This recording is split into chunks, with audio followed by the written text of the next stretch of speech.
Hello friends. तो आज हम एक ऐसी लड़की की कहानी देखेंगे जो दुनिया की सबसे अनलकी लड़की है, लेकिन फिर उसका सामना एक मैजिकल कैट से होता है और इससे उसकी लाइफ पूरी तरह बदल जाती है। तो चलिए देखते हैं उसकी अमेजिंग स्टोरी को।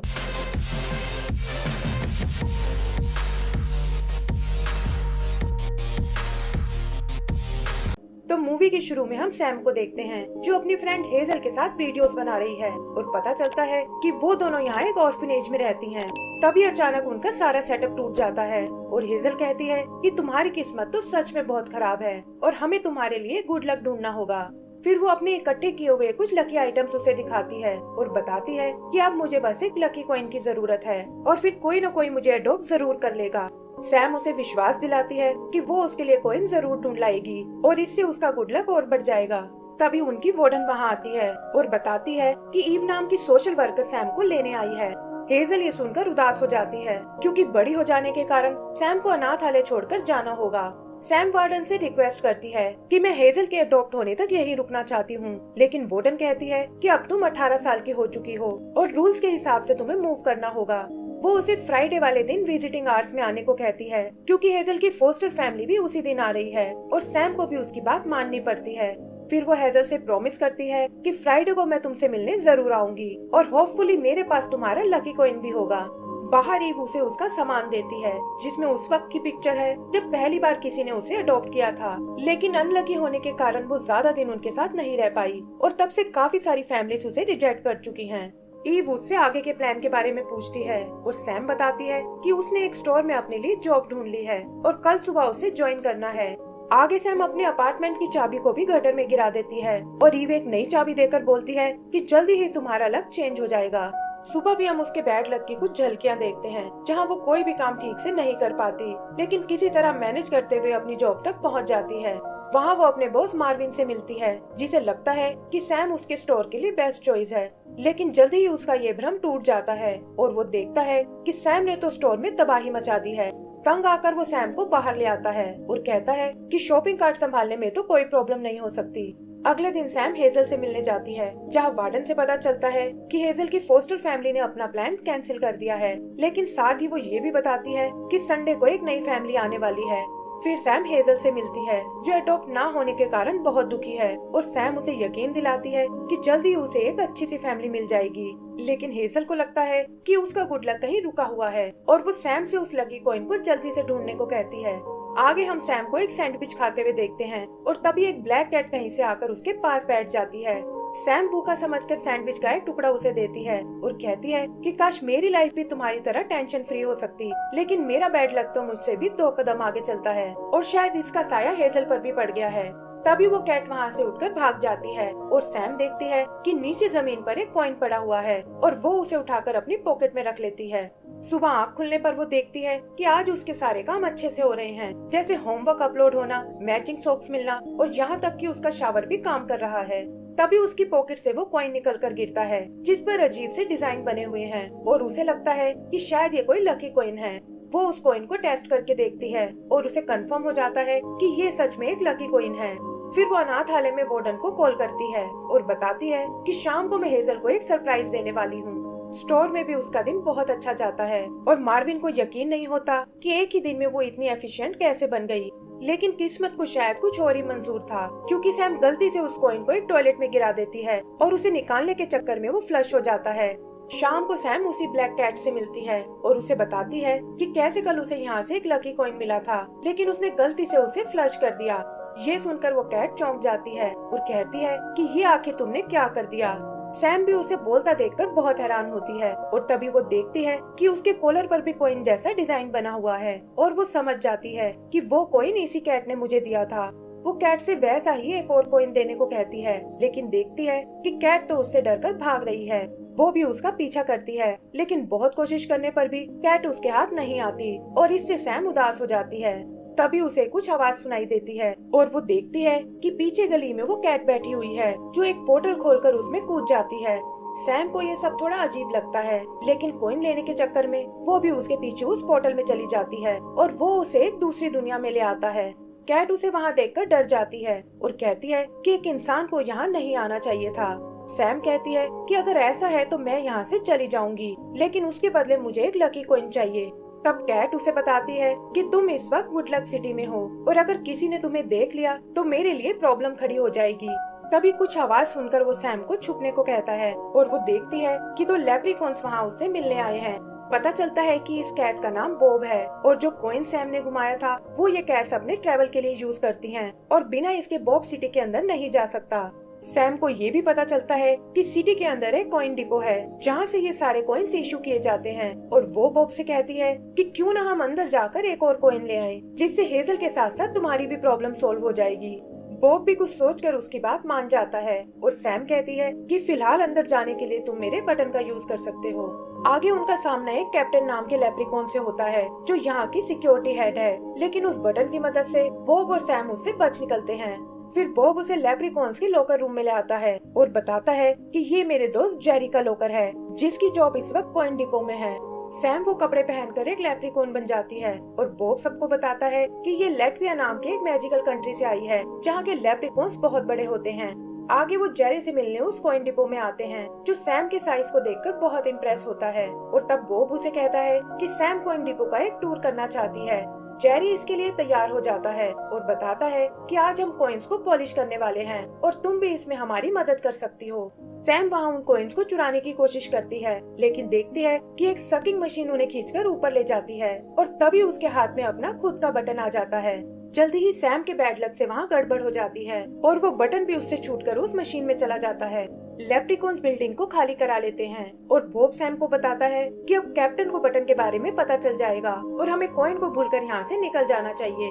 तभी उनसे मिलने जेरी वहाँ आता है और सैम उसे सारी सच्चाई बता देती है कि कैसे वो यहाँ एक कॉइन चुराने आए थे।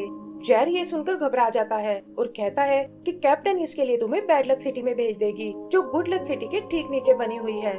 फिर वो उन्हें एक बनी ड्रोन के बारे में बताता है जो किसी भी खोए हुए कॉइन को ढूंढ सकता है, लेकिन उसे चलाने के लिए लक क्रिस्टल की जरूरत पड़ेगी। फिर वो सब उस लक क्रिस्टल को लेने जाते हैं जिसे बनाने वाले कुछ बिग फोरमैन हैं और सैम वहाँ एक बड़े से ड्रैगन को देखती है। जेरी बताता है कि ये गुड लक सिटी की मेयर बेब है और इसके पास ऐसी पावर्स हैं जिससे ये बैड लक को कहीं से भी स्मेल कर सकती है। आगे हम उन पिग्स को वो क्रिस्टल बनाते हुए देखते हैं और वो उसमें से एक को चुरा लेते हैं। फिर जेरी उन्हें कंट्रोल रूम में जाने को कहता है और खुद उस बनी ड्रोन को एक्टिवेट करने जाता है। इधर बॉब सैम को रैंडमाइजर मशीन दिखाता है जिस पर गुड लक और बैड लक के 2 स्टोन्स लगे हुए हैं जो गुड लक और बैड लक के क्रिस्टल्स को अपनी ओर खींचते हैं और फिर सप्लाई लाइंस के थ्रू उन्हें दुनिया भर में पहुंचाते हैं। आगे हम उन्हें उस ड्रोन को एक्टिवेट करते हुए देखते हैं जो पोर्टल से निकलकर सिटी के सीवर प्लांट में जा पहुंचता है और वहां उस कॉइन को ढूंढ लेता है। तभी वो स्क्रीन पर कैप्टन को देखते हैं जिसे बटन की सच्चाई का पता चल जाता है और वो कहती है कि जल्दी ही मैं उस चोर को ढूंढ निकालूंगी। इधर ड्रोन पैनी लेकर वापस आ जाता है लेकिन इससे पहले कि जेरी उसे पकड़ पाए वैक्यूम उसे खींचकर बैड लक सिटी में ले जाता है। तब जेरी उन्हें बताता है कि ड्रोन पहले सोर्टिंग फैसिलिटी में जाएगा जो बैड लक और गुड लक सिटी के बीच में बनी हुई है और सैम और बॉब उसे लेने चले जाते हैं, लेकिन सैम से बटन दबाने में गलती हो जाती है और इससे वो सीधा नीचे बैड लक सिटी में आ जाते हैं जिसकी ग्रेविटी गुड लक सिटी से बिल्कुल अलग है। वहाँ एक एक्सीडेंट से वो दोनों अलग हो जाते हैं और बॉब सैम को सोर्टिंग फैसिलिटी में आने का रास्ता बताता है जो टावर नंबर 13 से होकर निकलेगा और कहता है कि मैं वहाँ तुम्हारा इंतजार करूँगा। सैम देखती है यहाँ तो हर तरफ मॉन्स्टर भरे हुए हैं और उनसे बचते हुए वो एक रूम में छुप जाती है जहाँ एक बॉक्स में कुछ गुड लक क्रिस्टल्स रखे हुए हैं। वहाँ से निकलकर वो बैड लक सिटी में आती है और थोड़ी प्रॉब्लम का सामना करने के बाद फाइनली उस टावर 13 तक पहुँच जाती है। यहाँ उसे बॉब का बताया वो सीक्रेट रास्ता नजर आता है और उससे होते हुए वो सोर्टिंग फैसिलिटी में आ जाती है जहाँ बॉब दूसरी तरफ उसका वेट कर रहा है। यहाँ उनका सामना जेफ नाम के एक यूनिकॉर्न से होता है जो नेचर वाइज बहुत फ्रेंडली है और उसका काम है अपनी मशीन से बैड लक को रैंडमाइजर में भेजना। यहाँ ये भी पता चलता है कि जेफ बेब का पुराना प्रेमी है, लेकिन अब वो दोनों एक दूसरे से कभी नहीं मिलते क्योंकि बेब को बैड लक बिल्कुल पसंद नहीं है। फिर जेफ उन्हें उनका ड्रोन वापस करता है लेकिन बताता है कि कॉइन को तो मैंने कॉइन डिपो में भेज दिया है ताकि उसकी अच्छे से सफाई हो सके। बॉब को लगता है कि अब उन्हें कैप्टन से कोई नहीं बचा सकता और तब सैम उसे अपना आइडिया बताती है कि वो बैड लक क्रिस्टल लेकर बेब से मिलने जाएगी और हो सकता है कि वो मदद करने के लिए उसे एक लकी कॉइन दे दे। बेब भी इस अनोखी लेप्रिकॉन को देखकर बहुत इम्प्रेस होती है लेकिन देखती है कि उसके पैर में तो एक बैड लक क्रिस्टल चिपका हुआ है जिसका असर काफी दिन तक रहता है।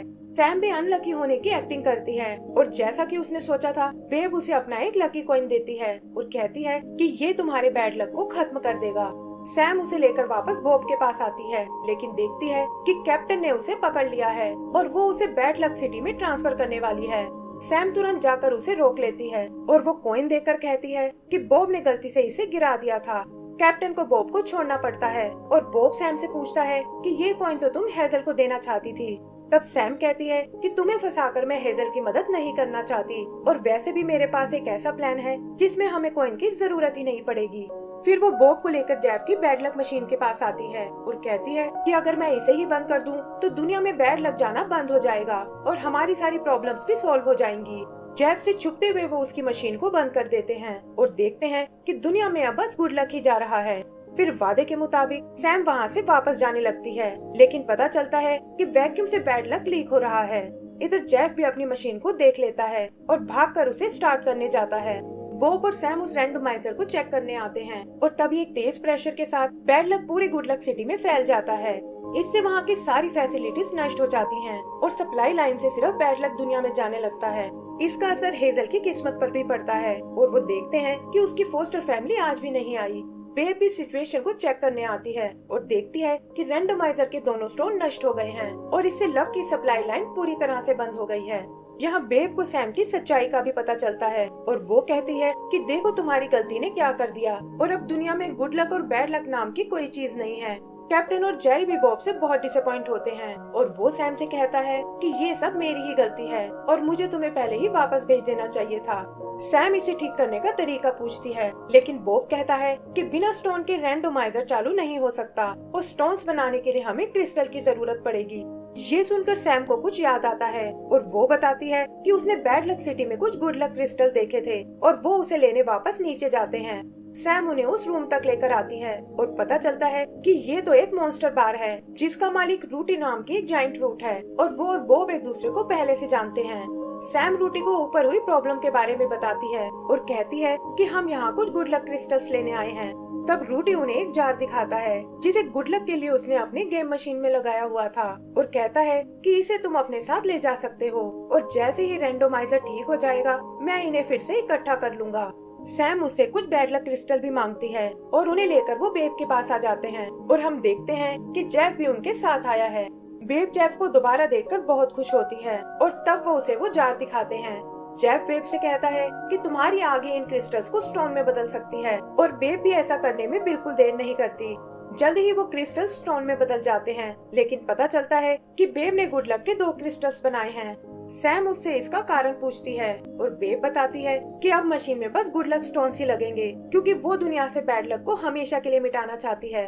फिर वो स्टोन्स को उस मशीन पर लगाने लगती है, लेकिन सैम कहती है कि मैं उसे ऐसा नहीं करने दूंगी।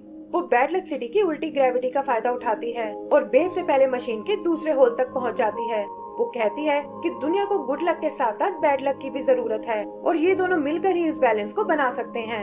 लेकिन बेब का मानना है कि बैड लक हमेशा चीजों को बिगाड़ने का काम करता है और गुड लक सिटी का ये हाल भी उसी की वजह से हुआ है। तब सैम उसे बताती है कि यहाँ जो कुछ हुआ वो सब मेरी गलती है और बैड लक मॉन्स्टर्स तो असल में तुम्हारी मदद करने आए हैं। फिर वो बेब को जेफ की याद दिलाती है कि कैसे वो हमेशा से उससे बहुत प्यार करता है और बेब भी उसकी बात समझ जाती है। आगे वो बैड लक स्टोन को उसकी जगह पर लगाते हैं और इससे रैंडमाइजर फिर से एक्टिवेट हो जाता है। उसकी पावर जल्दी ही लक के बैलेंस को रिस्टोर कर देती है और वहाँ सब कुछ पहले जैसा हो जाता है। सप्लाई लाइंस भी फिर से शुरू हो जाती हैं और सैम देखती है कि हेजल को भी फाइनली एक फैमिली ने अडॉप्ट कर लिया है। आगे वो सब बेब के साथ उस मॉन्स्टर बार में आते हैं और रूटी को वो गुड लक स्टोन गिफ्ट करते हैं। बेब भी उनसे अपनी सारी दुश्मनी भुला देती है और हम लोग मिलकर उन्हें पार्टी करते हुए देखते हैं। कैप्टन बॉब से वापस जॉब पर आने को कहती है, लेकिन उसने तो कुछ और ही सोच रखा था और वो कहता है कि अब से मैं सैम की फैमिली बनकर रहना चाहता हूँ और सैम ये सुनकर उसे गले से लगा लेती है। आगे का सीन 1 साल बाद का है जहाँ सैम ने अपने बैड लक को एक्सेप्ट कर लिया है और फिर वो बॉब को लेकर हेजल से मिलने जाती है। एंड सीन में हम उन तीनों को मस्ती करते हुए देखते हैं और इसी के साथ हमारी ये मूवी खत्म हो जाती है। तो दोस्तों, अगर आपको ये मूवी पसंद आई हो तो प्लीज हमें लाइक एंड सब्सक्राइब करना ना भूलें। Thank you.